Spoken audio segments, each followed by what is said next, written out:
번째 토론자분은 정진호 세무사님이십니다. 정진호 세무사님은 전북대학교에서 법학 박사 학위를 받으시고 국세청에서 34년간 국세공무원으로 재직하셨으며 현재 광교 세무법인의 전북지점 대표 세무사로 계십니다.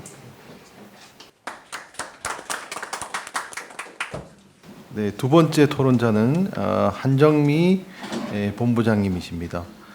한정미 박사님은 현재 한국법제연구원 미래법제사업본부장으로 계시면서 중소벤처기업부 규제심사위원, 평가위원, 소상공인 손실보상 실무위원, 법제처 법령해석 심의위원회 위원 등으로 활동 중이십니다.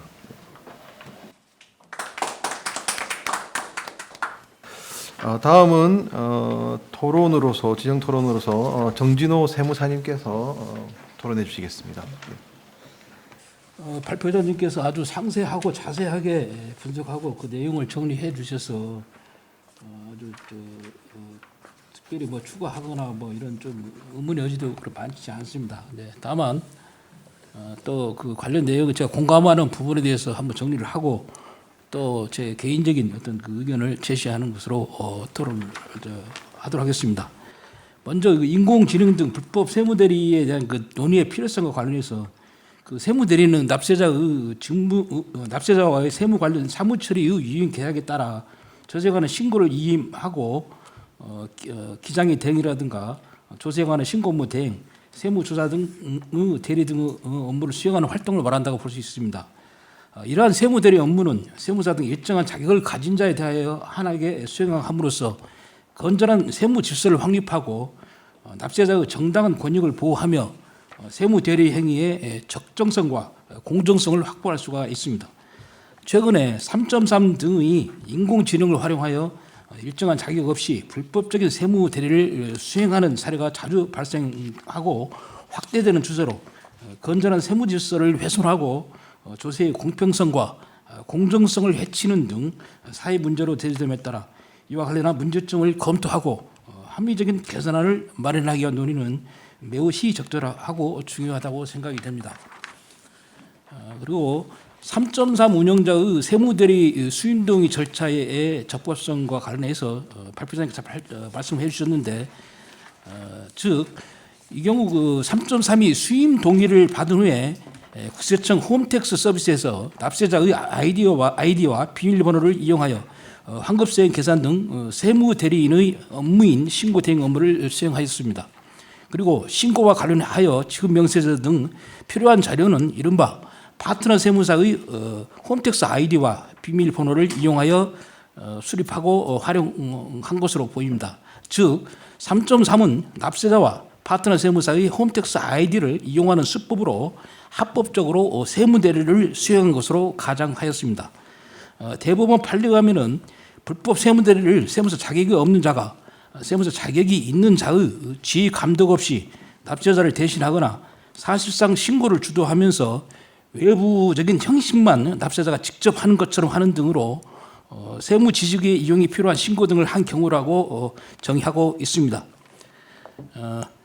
이러한 판례에 비추어 보면은 3.3의 셀프 환급 신청 서비스 등 세무 대리 행위는 불법 세무 대리에 해당한다는 발표자의 주장에 찬성합니다. 다음은 자비스 신고 관련 업무 대행과 관련해서 정황상 그 자비스의 홈페이지의 화면 내용과 또한 자비스 세무대행 누적 회원수가 56,889개라는 점을 들어 두 명의 파트너 세무사가 그 회원을 모두 관리 감독하는 것이 불가능하다고 보아 장부 작성과 조세의 신고 서비스는 자비스라는 인공지능 플랫폼이 수행하고 파트너는 단순히 명의를 대여한 것으로 판단하는 것은 옳다고 생각됩니다.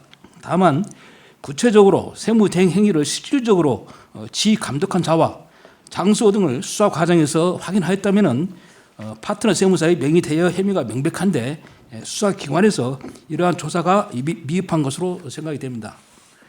또한 그 세무사 협회 차원에서도 정황 증거보다 구체적인 명의 대여 혐의를 철저히 파악하고 법적으로 대응할 필요성이 있다고 생각이 됩니다. 입법론적 개선 방안과 관련해서 3.3 사건에서는 세무사 직무에 구체적으로 열거되어 있지 않은 부수 업무를 수행하면서 합법적인 세무 대리를 하는 것처럼 납세자 등을 현혹하여 변칙적으로 세무대리를 한 것으로 보입니다. 따라서 앞으로도 이러한 유사한 행위를 규제할 수 있도록 세무사법의 직무 범위를 구체적으로 정하는 개정안이 필요하다는 생각입니다. 발표자의 개선 방안 외에 세무사의 직무에 세무대리 등 업무를 수행하기 위한 홈택스 처리 관련 전산 지원 대행을 신설하여 등록된 세무사와 납세자 본인을 제외한 타인은 납세자의 홈택스 화면에 접근할 수 있는 정보를 수집하거나 홈택스의 권한을 일체 사용할 수 없도록 하는 방안도 필요하다고 생각됩니다. 이에 대한 발표자님의 결의를 듣고 있습니다. 마지막으로 대국민 서비스 강화와 관련해서 세무사 업무 사각지대를 해소하기 위하여 세무사회가 비영리 공익 목적으로 대국민 서비스 차원에서 삼천상과 같은 쉽고 빠른 인공지능 플랫폼을 개발하여 무료로 공급하는 방안은 매우 합리적이라고 생각이 됩니다. 다만 이러한 노력이 실효성이 있을지는 의문입니다. 왜냐하면 세무사 간의 경쟁이 치열하고 사무실 인력난이 심한 상황에서 낮은 수수료를 받고 대행하는 업무를 수행하려는 세무사들이 얼마나 많을지 의문이 제기됩니다. 차라리 업무를 특화시켜 인적 영역자 소득세, 신고 업무, 대행, 전담 세무서 등에 대해서 저렴한 가격으로 많은 납세자에게 서비스를 제공하는 특화된 전문 세무사 등을 선정하고 선정된 세무사 등에게만 이와 같은 서비스를 제공하는 것이 합리적이라고 생각이 됩니다. 또한 기술적인 부문 개선과 동시에 환급 신고 대행 서비스 등 기장 또는 신고 업무의 부수 업무에 대하여는 반드시 세무사 자격을 가진 자에게 맡길 수 있는 환경이 조성되도록 납세자들에게 홍보를 강화하는 한편 과세 관청에서도 일정한 금액의 환급금을 신청하는 경우에는 본인이 직접 신고서를 작성하여 신청하거나 공인된 세무 대리인을 통하여 신고하도록 각종 신고 안내 시 홍보할 수 있도록 국세청과 세무사회 간의 업무 협의도 필요할 것으로 생각이 됩니다. 이에 대한 발표자님의 의견은 어떠하신지요? 이상 마칩니다. 네, 정진호 세무사님의 토론이었습니다. 토론 내용으로 발표자의 발표문은 대부분 다 동의를 하시는 것으로 주제도 아주 중요한 내용이라고 말씀해 주셨고요. 질의사항이 두 가지가 있었습니다. 그래서 입법론적 개선 방안에 좀 추가된 어떤 홈택스 접근권에 대한 제한을 입법을 할 수 있는지에 대한 문제와 그리고 세무사회의 업무 협의로서 어떤 이런 플랫폼 서비스에 환급 신청을 할 수 없게끔 좀 국세청과 협의할 수 있지 않는가라는 그런 질의를 주셨는데 나중에 자유토론 시간에 함께 합해서 답변을 좀 주시면 좋겠습니다. 네, 다음은 한정미 우리 본부장님께서 지정 토론을 진행해 주시겠습니다. 네, 안녕하세요. 한국법제연구원의 한정미입니다. 오늘 이렇게 귀한 자리에 토론할 기회를 주셔서 감사드립니다. 또 이한우 세무사님의 풍부하고 충실한 발제문을 보면서 저도 많이 공부가 되었습니다. 저는 사실 그 세무사가 아니기 때문에 여기 그 필드에서 정말 전문적으로 일하시는 분들만큼 실무를 잘 알지는 못합니다. 그래서 3.3 사례에 집중해서 말씀을 드린다기보다는 인공지능에 대한 어떻게 우리가 법적으로 지금 현재 진행이 되고 있는지 그런 부분을 가지고 향후에 세무사법에 대해서 어떤 방식으로 개선 방안을 도출해 나가는 게 좋을지 그런 내용을 중심으로 좀 말씀을 드리는 게 두 분 세무사님의 말씀에 조금 이제 중복됨을 피하는 부분이 아닌가 생각이 됩니다. 저는 사실 이 인공지능의 불법 세무대리라는 이 주제를 보면서 인공지능을 우리가 어떻게 보고 있는지를 다 다르게 생각하고 있구나라는 거가 이제 좀 공감이 됐습니다. 인공지능을 단순히 어떤 법적인 주체가 활용하는 프로그램, 법적인 주체가 활용하는 수단으로 보는 정도로 우리가 생각하는 경우가 있을 것이고요. 인공지능 그 자체가 별도의 법인격을 갖출 정도로 분리된 독립체이다라고 생각하는 방식이 있을 겁니다. 정말 다 다른 스펙트럼이 존재하기 때문에 어떤 수준에서 보고 접근하느냐에 따라서 그 해결 방식도 굉장히 달라질 것이다라는 생각이 듭니다. 그래서 지금 제가 이제 토론문에서 작성해 드린 바와 같이 인공지능에 대한 개념 정의는 기술 과학 분야를 비롯해서 사회과학 분야, 또 최근에는 법학 분야에서도 그 보고서라든지 논문이라든지가 많이 발표가 된 바가 있고요. 또 한 예로 제가 예를 들어 드린 한희원 교수님의 논문에서는 인공지능에 대해서 인간의 학습 능력, 추론 능력, 지각 능력, 그다음에 자연 언어의 이해 능력을 갖춘 기계나 프로그램을 의미한다라고 되어 있고 그것을 여러 가지 방식으로 표현되는 것이다라는 설명을 하고 있습니다. 인공지능의 개념만큼이나 인공지능의 법인격에 대한 문제도 많이 나오고 있는데요.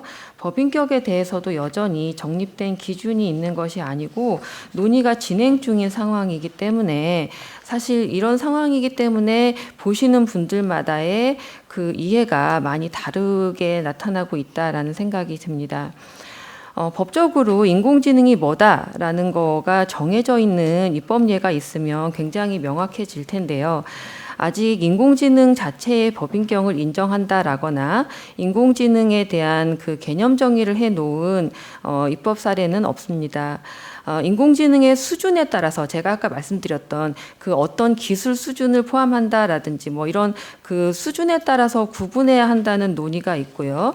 또 민사 분야, 형사 분야에 대해서 인공지능을 법인격화한다라든지 인공지능에 대한 그 법적 책임을 부여한다라든지 이런 것들이 달리 접근해야 된다라는 논의 같은 것들은 진행이 되고 있습니다. 그래서 아까 말씀드린 대로 인공지능에 대한 법적인 정의는 없지만 그럼 인공지능이라는 용어 자체가 법에 포함된 사례가 없느냐를 보면 그렇지는 않고 행정기본법을 비롯한 여러 가지 법률에서 다양한 그 규정 안에 인공지능이라는 용어가 포함되어 있는 상태로 나타나고 있습니다. 특히 요즘에 저희가 이제 주목하고 있는 규정은 행정기본법인데요. 행정기본법에서는 인공지능을 포함한 자동적 처분에 대한 규정을 두고 있고 행정의 영역에서도 인공지능을 통한 업무 처리를 인정한다라는 것에 대한 법적 근거가 마련됐구나라는 것에서는 큰 의미를 지니는 것으로 볼 수 있습니다. 그런데 다만 여기에서 보시면 그 제가 각주 2의 조문을 달아놨습니다. 행정청은 법률로 정하는 바에 따라 완전히 자동화된 시스템, 인공지능 기술을 적용한 시스템을 포함한다라고 하면서 이 완전히 자동화된 시스템으로 처분을 할 수 있다. 다만 처분에 재량이 있는 경우는 그러하지 아니하다라고 하면서 이건 그 인공지능 자체를 가지고 행정청이 부여하지 않은 재량 업무까지 처리할 수 있는 것은 아니다라는 것을 명확하게 하고 있습니다. 그래서 이러한 것들을 보면 여전히 자동화된 프로그램을 통한 서비스를 이용하도록 한 것일 뿐이지 그 프로그램을 통한 행정 처리의 법적 의무와 책임은 행정청, 만약에 국세청에서 어떤 이런 그 인공지능을 포함한 프로그램을 통해서 대국민 서비스를 한다라고 했을 때에도 여전히 그 처리에 대한 책임은 국세청에게 있는 것이므로 인공지능에 대해서 자동화된 프로그램 수준이 아니라 그 인공지능을 별도의 법인격으로 인정해서 스스로 학습, 판단하는 것으로 보는 입장에서 이것을 본다면 인공지능을 통한 세무대리 등의 그 세무 업무로 본다라는 것이 아니라 이것은 여전히 행정청을 통한 행정청이 이런 프로그램을 통해서 업무를 처리하는 수단으로서 쓰는 것이다 라고 이해할 수가 있지 않은가 생각이 됩니다. 그래서 이 그 67페이지에 그래서 그 행정처분의 권한이나 책임은 여전히 행정청에 있다라는 것을 전제로 여전히 법에서는 어느 정도는 보수적인 태도를 취하고 있는 것으로 볼 수가 있을 것이고요. 다만 이제 앞으로 세무대리뿐만 아니라 인공지능 서비스 또 로봇 서비스를 포함한 다양한 업무의 처리 등이 발생을 했을 때 여러 가지 법적인 쟁점이 발생을 할 것이고 그 책임이나 권한에 대한 논의는 이어질 것으로 볼 수가 있지만 현재 법 체계 하에서는 여전히 처분권자가 사용하는 효율적인 수단, 그러니까 동시에 자동화된 대량 업무 처리가 가능한 수단으로 볼 수밖에 없지 않겠는가라는 것이 제 생각입니다. 발표문에서는 3.3 프로그램을 통해서 세무대리를 한 것을 인공지능을 통한 불법 세무대리로 판단을 아예 하시고 이제 설명을 하시면서 각 쟁점을 검토하셨습니다. 그러나 현재 3.3의 사례는 제가 그 자료를 봤을 때는 인공지능이 사용되었는지 여부가 주요 판단 사항이 아니라 세무사에 명의대여가 있었는지 여부, 또 불법적인 세무 대리 행위가 있었는지 여부, 그것이 주요 판단 사항이 되었을 뿐이고 어떻게 보면 기존의 불법 세무 대리 행위의 법적인 쟁점하고 크게 벗어남이 없어 보입니다. 그래서 저는 여기서 하나 더 고민을 해봤으면 좋겠는 것이 지금 발표문에서 제안하고 있는 세무사법 개정안을 보면 인공지능 기술을 개발한 자 및 그 인공지능 기술에 대해서 명의대여나 세무대리의 소개 알선을 금지하는 것을 제안을 하고 계시는데 이렇게 워딩이 되면 인공지능 기술을 다른 사람과 동일하게 볼 수 있을 것이냐라는 것이 어떻게 보면 동일하게 보고 인공지능에 대해서 세무대리를 이제 하는 것 자체를 금지하는 이런 형태가 될 수가 있을 것 같습니다. 그래서 세무사법 개정안에서와 같이 또 인공지능 기술을 개발한 자 이렇게 처벌 대상으로 하게 되면 인공지능 기술을 사용해서 사업을 한 자를 처벌하고 싶을 수 있을 텐데 이것이 아니라 개발한 자를 처벌하게 되는 문제가 생길 수 있을 것입니다. 그래서 입법적인 검토를 수행을 하시는 것은 당연히 가능할 거고 필요한 사항일 텐데 조금 더 명확하게 접근을 해야 될 필요가 있을 것 같다라는 생각이 들었고요. 68페이지에 보시면 3.3 프로그램을 통해서 세무사에 의한 업무 처리가 아니라 프로그램 자체에서 그 조세에 관한 신고, 신청, 조세에 관한 상담 또는 자문 업무의 수행이 가능하도록 하고 있습니다. 세무사법 제2조의 위반의 발생의 가능성이 높은 사안이라고 볼 수가 있을 것 같습니다. 이것이 사실이라면 그리고 이런 방식으로 진행되는 것이 맞다면 이 부분에 대해서는 챗 GPT라든지 또 그 밖에 여러 인공지능을 통한 그 상담 자문 업무 수행 자체가 현행법에서 위반이 될 가능성이 높기 때문에 이 부분에 대한 지속적인 모니터링은 필요할 것 같습니다. 다만 이제 단순히 직역을 보호한다라는 쪽으로만 이제 규제를 강화하는 쪽으로는 우리가 긍정적으로 장기적으로 발전하는 쪽으로는 조금 부정적인 그 기존의 사례, 뭐 타다 사례나 직방 사례 같은 것들을 보면 직역 보호를 위해서 규제를 강화하려고 노력을 했지만 그 결과가 아주 긍정적으로만 나타나지 않았습니다. 그래서 저는 차라리 차제에 세무사와 납세자가 쉽게 활용할 수 있고 적법한 절차에 따른 시스템, 프로그램을 세무사회가 자체적으로 좀 갖추어 나가서 경쟁력을 강화하는 쪽으로 준비를 해 나가는 것이 좋지 않을까라고 생각이 들었습니다. 네, 저는 토론문 이 정도로 마치도록 하겠습니다. 감사합니다. 네, 감사합니다. 한정미 본부장님께서 시간에 맞춰서 토론해 주셨습니다. 토론 내용을 간단하게 또 잠깐 요약을 해보면 정확하게 이게 세무사법 2조 1호에 대한 부분보다는 2조의 2, 12조의 3, 표시광고법 3조 여기에 대해서 좀 설명을 더 해주셨고요. 법인격 문제, 이제 입법 입법론에 대한 설명을 좀 해주셨는데 기존에 있는 발표문에 있는 그 2조 1호 위반 세무대리에 대해서는 조금 명확하게 좀 해주신 게 없어서 조금 아쉽긴 합니다만 나중에 토론하면서 다시 한번 더 질의나 설명을 들어보도록 하겠습니다. 그래서 세무사법 2조의 2, 12조의 3에서는 조금 위반하기 힘든 부분이 있고 위반이라고 하기 힘들고 표시광고법 제3조도 두 가지 요건 중에서 조항 중에서 하나는 좀 힘들지만 부풀린다는 부분에 대해서는 조금 생각해 볼 여지는 있다라고 말씀하셨는데 그래서 지정 토론 잘 맞춰 주셨고요. 우선 그 정진호 세무사님 그 세무대리 등의 업무를 수행하기 홈택스 처리 관련 전산 대행 신설에서 세무사와 그 납세자 본인을 제외한 타인은 납세자 홈택스 화면에 접근할 수 있는 정보를 제한하는 방안이 필요하다고 의견을 주셨는데요.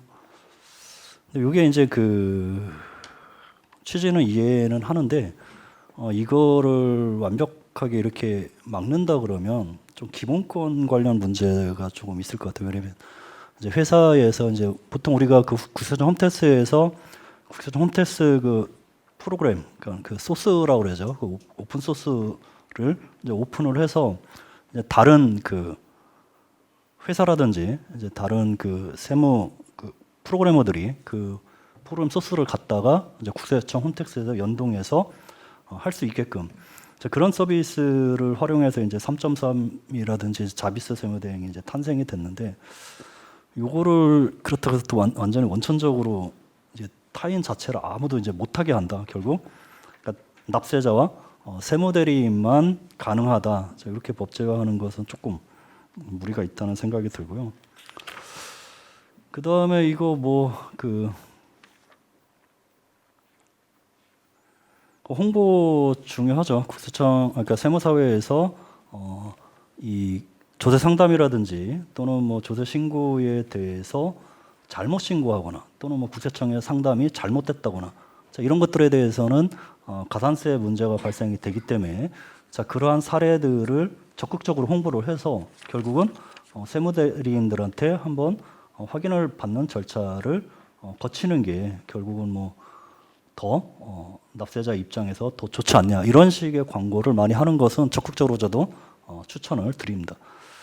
그리고 사실 저는 기재부나 우리 국세청과 뭔가를 하기 위해서 그 업무 협의를 한다는 것에 좀 그렇게 중요성을 갖고 있지 않습니다. 사실은 이제 우리 국세청의 기존의 행태를 보면 최초에 국세청 홈택스 도입할 때도 결국 그 홈택스 서비스를 이용하지 않으니까 우리 세무대리인들을 거의 그 압박에 가까운 수준에서 끌어올려서 이제 이용을 가능하게 하고 해서 결국 그거에 대한 대가로 전자신고 수수료를 세액공제를 해줬다가 그것도 폐지한다고 그랬고 지급 명세서 자체도 홈택스 들어오면서 전자신고 안 하니까 그것에 대해서도 계속 압박을 해서 그 전자신고 수수료 세액공제 해주겠다 그러고 폐지시켜버리고 그리고 이번에 간이지급 명세서라든지 여러 가지 이제 그 납세 차원에서 납세 서비스 협력이 가중되는 그런 것들에 대해서 거의 이제 독단적으로 실행하는 그런 것들의 행태를 봤을 때 과연 이제 세무사회의 그 업무 협의가 사실 국세청과 어느 정도 협의가 될지는 조금 의문이긴 합니다. 그리고 이제 한정미 의원님 그 발표문에 그 행정기본법 행정청이 그 처분할 수 있는 거, 인공지능이 처분할 수 있는 거 당연하다고 생각합니다. 저도 이거는 국세청에서도 인공지능 활용해서 세금이라든지 부가처분 당연히 할 수 있죠. 그 부가처분에 대해서 본인이 인공지능이 됐든 아니면 본인의 재량이 됐든 사람이 됐든 그 처분이 잘못됐다 그러면 결국 이제 행정불복이나 이제 소송으로 이제 가면 되는 거고. 이제 요 논점에 대해서 결국 이제 그 위원님의 쟁점이 이 인공지능의 자체 세무대리로 보기 위해서는 그 선행적으로 얘를 법인격이 있는지를 먼저 검토해야 되지 않냐 이런 취지로 보여집니다. 그래서 사실은 그 부분도 제가 고민을 했었는데 그런데 너무 이제 내용이 길어지다 보니까 그 법인격 부분에 대해서는 사실 제가 여러 가지 그 현사법이라든지 민사법에서 지금 논의가 되고 있음에도 불구하고 그 내용을 뺐고 본질은 이제 그게 아니라 결국은 이 플랫폼이 있고 그 다음에 납세자가 있습니다. 그리고 플랫폼을 만든 회사가 있고 그리고 세무대리인이죠. 그래서 회사는 플랫폼을 만들어서 수익을 취하는 구조가 있고 세무대리인은 명의는 세무대리인 명의인데 아무것도 하지 않고 결국은 플랫폼 자체가 결국 다 그 인공지능이라는 그 프로그램, 그러니까 기계학습을 통해서 자체적으로 다 이제 그 신고라든지 이런 게 이루어지기 때문에 그 자체가 이제 인공지능에 대한 세무대리가 아니냐 그렇게 판단을 한 거고 그 이전에 뭐 법인격 검토가 있어야 된다는 거는 수긍합니다. 그렇지만 이 플랫폼 자체, 그러니까 그 세무대리인도 뒤로 빠져 있고 이 플랫폼을 개발한 운영회사, 수익을 취하는 회사도 뒤로 빠져 있고 남아 있는 것은 결국 플랫폼 자체가 다 했는데 플랫폼 자체가 다 했으면 그 플랫폼 자체는 법인격도 없고 너는 아무것도 아니기 때문에 그렇다면 형식적으로 모든 요건을 충족했기 때문에 이것은 불법 세무대리가 아니냐 이렇게 주장을 해서 그것을 인정한다 그러면 결국은 이 불법 세무대리가 그러니까 전문 자격사의 존재 이유가 없어지는 거죠. 왜 그러면 이제 그런 측면에서 저는 이 플랫폼을 전면으로 내세우고 그 뒤에 있는 그 회사가 결국 그 불법 세무대리의 행위의 주체이지 않냐. 그래서 이 플랫폼을 하나의 도구의 수단으로 활용한 것으로 봐야 되지 않냐. 그 부분에서는 타당하다고 판단이 됩니다. 자, 그렇기 때문에 이제 세무대리인이 결국 불법 명의대리를 해준 그 부분이 드러나는 거고 결국은 이제 이 부분이 결국 저는 수사기관에서 세무대리인의 명의대여 자체가 합법적이라고 얘기를 했기 때문에 그 자체로서 이제 플랫폼이 합법적이지 않냐. 자, 그런 판단을 한 것으로 보여집니다. 네, 발표도 해주시고요. 뭐 토론자 분들이 좀 다양한 토론을 해주셨고, 이에 대해서 발표자도 답변을 해주셨습니다. 주제에 대해서 여러 가지 뭐 세부 쟁점도 있고 좀 저도 뭐 이것저것 생각도 있긴 하지만 시간 관계가 좀 모자란 상황이고 이 주제만 해도 한 2-3시간 이야기할 수 있는데 오늘은 발표 주제 한정해서 논의를 하고 더 이상의 문제는 또 다음번 기회에 또 논의하는 걸로 하겠습니다. 네, 오늘 발표해 주신 우리 이한우 세무사님과 토론해 주신 정진호 세무사님, 한정미 박사님께 감사드립니다. 네, 1주제 마치겠습니다. 감사합니다.